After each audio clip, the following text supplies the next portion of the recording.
Morning students. पिछले lecture में मैं आप लोगों को भारत व श्रीलंका के बारे में बतलाई थी। आज हम लोग आगे देखते हैं भारत व भूटान के संबंध कैसे हैं। तो चलो देखते हैं भारत व भूटान या इंडिया एंड भूटान। नेपाल की तरह भूटान भी हर तरफ से भूमिबंध देश है। यह राजतंत्र है, लेकिन उसे संवैधानिक राजतंत्र बनाने की दिशा में प्रगति हो रही है। दोनों देशों के बीच मधुर संबंध बने हुए हैं। असम के उग्रवादी नेताओं ने भूटान में अपने अड्डे बना लिए थे, लेकिन 2005 में वहां की सरकार ने उनका सफाया कर दिया। जुलाई 2006 में भूटान के राजा जिग्मे सिग्मे वांगचुक ने भारत की यात्रा की।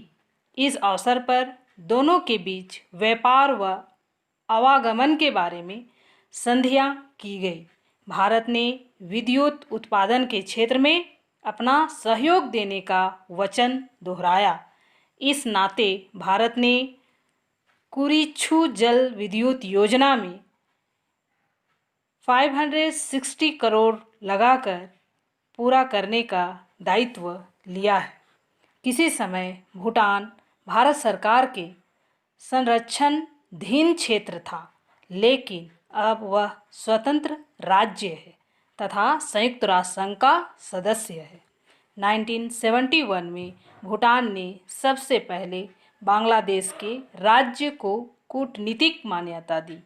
दोनों देशों के बीच सीमा संबंधी विवाद कभी नहीं उभरे, जैसा हम पाकिस्तान व चीन के साथ देख सकते हैं।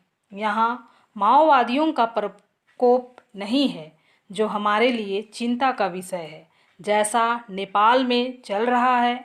अपने देश में छिपे हुए उल्फा उग्रवादियों का दमन करके भूटान ने यह दिखा दिया है कि दोनों देशों के बीच कितने अच्छे संबंध बरकरार हैं।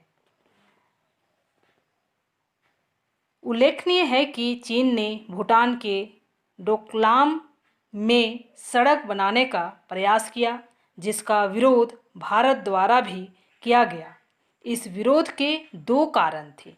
एक नंबर, यदि चीन डोकलाम क्षेत्र में सड़क बना लेता है तो उसके लिए भारत के चिकन नेक सिल्लीगुड़ी तक पहुंचना सरल हो जाएगा।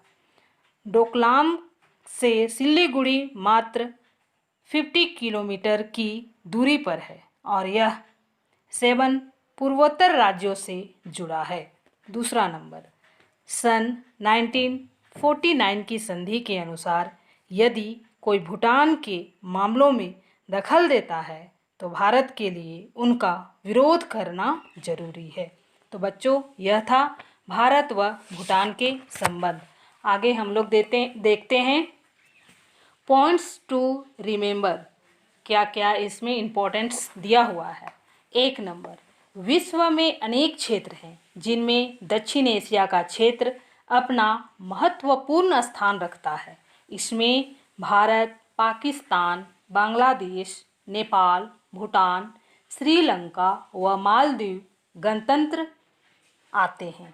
भारत दक्षिण एशिया का सबसे बड़ा और प्रमुख देश है।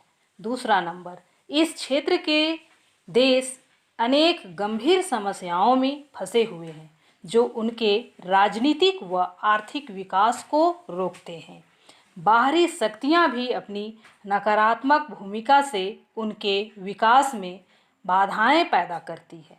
तीसरा नंबर, पाकिस्तान में कभी लोकतंत्र तो कभी सैनिक तानाशाही का उतार चढ़ाव चलता रहता है।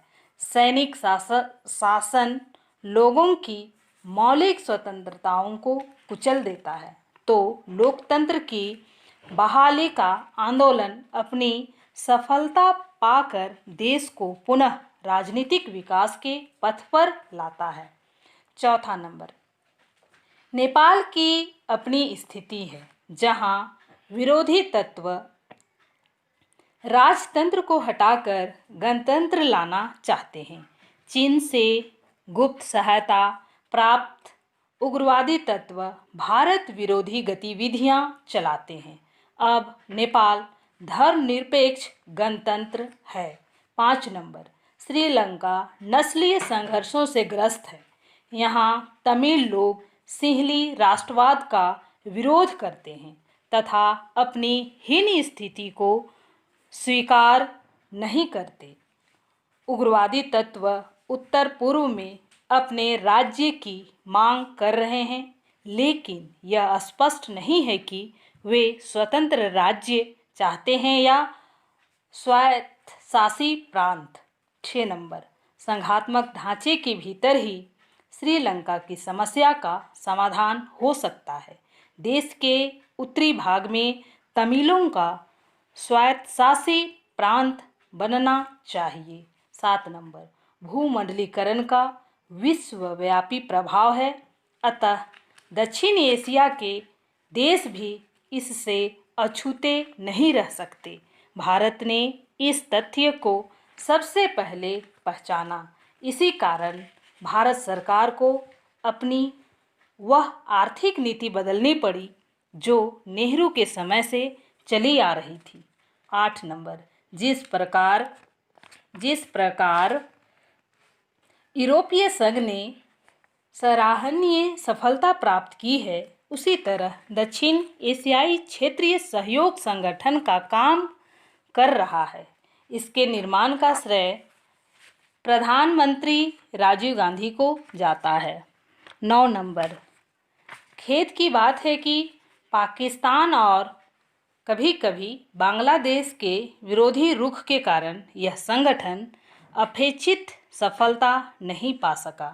10 नंबर, भारत व पाकिस्तान के बीच संबंधों की सीधी रेखा नहीं खींची जा सकती।